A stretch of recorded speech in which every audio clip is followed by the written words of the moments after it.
More than 13 years have passed since the death of Libyan leader Muammar Gaddafi. But one question still lingers: what happened to his adopted daughter, Hannah? For years, her fate has been the subject of intrigue and mystery. While Gaddafi claimed that Hannah was killed during an airstrike in Tripoli in 1986, later revelations suggest she may still be alive, complicating the story even further. But is that all there is to the tale? Could there be more to the mystery, like who Hannah's biological mother might have been? To uncover the truth behind Gaddafi's adopted daughter, let's dive deeper into this chilling and puzzling story. Muammar Gaddafi, the enigmatic Libyan leader, was known for his eccentric personality, his polarizing political actions, and his deeply private personal life. His family, in particular, was a topic of fascination, as it was filled with intrigue, drama, and mystery. In an earlier video, I covered an overview of Gaddafi's family. But now we're going to focus on one member who remains the most puzzling of all: his adopted daughter. Hannah, Gaddafi's first marriage to Fasha Aloui, lasted only a year. But in that brief time, they had a son named Mohammed, Gaddafi's firstborn child. After the divorce, Gaddafi married Safia Farkash, a former nurse. And this marriage became the cornerstone of his personal life. Safia remained by his side for more than 40 years, even through the most difficult times. Together, they had 7 children, 6 sons and 1 daughter. Despite having a large family, Gaddafi made the unusual decision to adopt 2 more children, Hannah and a boy named Milad. Why would a man with 8 biological children choose to adopt more? There could be several reasons for this. First, the Gaddafi family was fabulously wealthy, and raising 2 additional children would not have posed a financial challenge. But wealth alone doesn't explain such a decision. Perhaps Gaddafi wanted to project a more compassionate image to the world. Adopting children could have been seen as an act of generosity, something that would soften his otherwise ruthless public image. On the other hand, there might have been more personal reasons at play. It was reported that Hannah was adopted as an infant, and Gaddafi was deeply fond of her. Some believed that adopting children gave him a sense of fulfillment, extending beyond the realm of politics and power, a glimpse into a more human side of the dictator.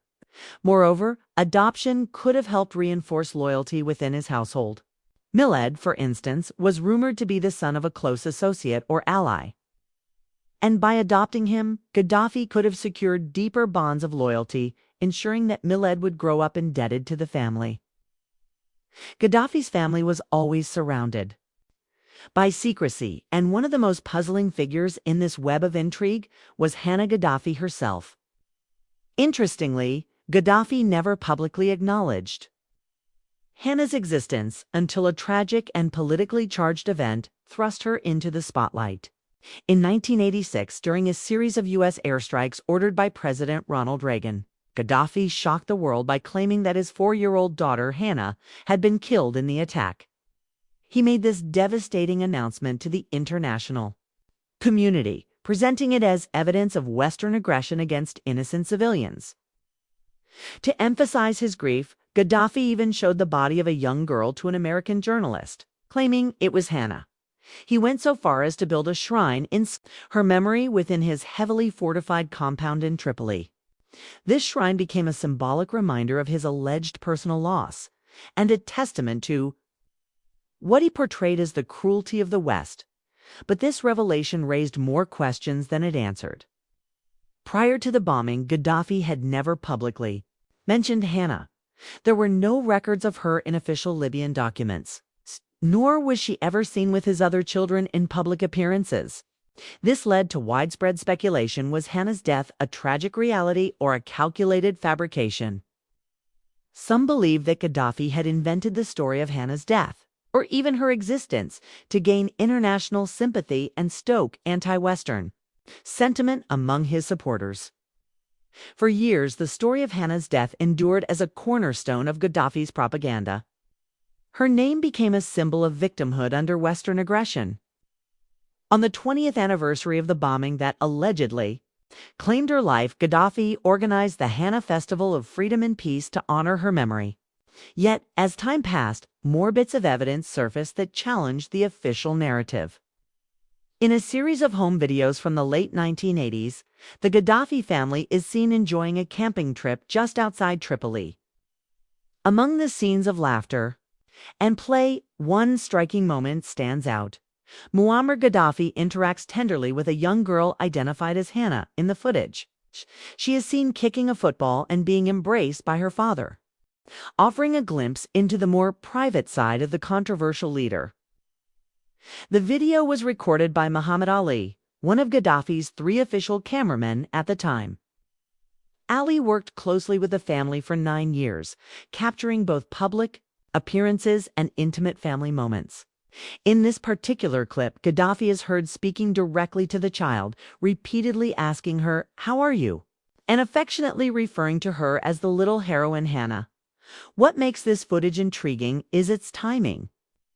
It was reportedly filmed around 3 years after the 1986 U.S. air raid on the Bab al-Ozizia compound in Tripoli, during which Gaddafi claimed that Hannah had been killed. On the tape, other family members can also be heard addressing the girl as Hannah, leaving little doubt about her identity. In 1999, another curious photograph emerged that cast doubt on Hannah's tragic fate. The Xinhua news agency in China published an image of Gaddafi during a visit to South Africa, showing him sitting with his wife Safia and 2 young girls while having lunch with Nelson Mandela.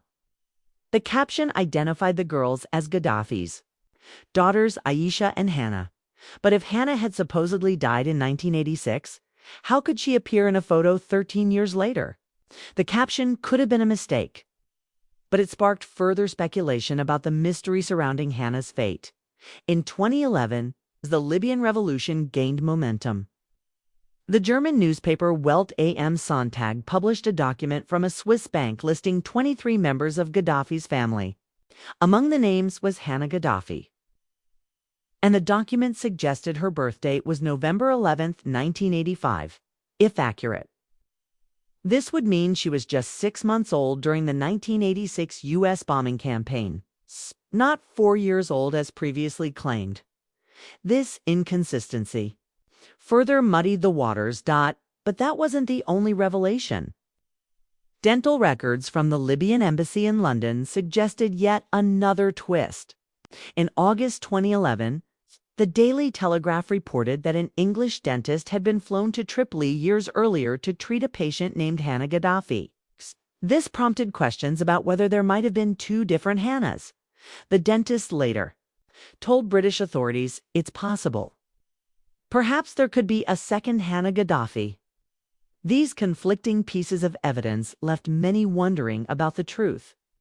Was the Hannah in the 1999 photograph the same Hannah listed in the Swiss bank documents? Was she the girl who reportedly underwent dental treatment in London? And if so, why did Gaddafi continue to claim she had died in 1986? One theory is that Gaddafi might have adopted another girl after the death of the first Hannah, choosing to give her the same name as a way of keeping her memory alive. Alternatively, it's possible that Hannah never died in the bombing at all, and the entire story was a fabrication designed to serve Gaddafi's political agenda. Another possibility is that the second Hannah was a completely different persona, relative or a close family friend who was taken into the Gaddafi household and assumed to be his daughter. The story of Hannah Gaddafi's tragic death in the 1986 U.S. bombing raid was a cornerstone of Gaddafi's propaganda. Yet, documents, photographs, and personal items found in his compound after the fall of his regime suggest a very different story. One where Hannah not only survived the attack, but went on to lead a privileged life.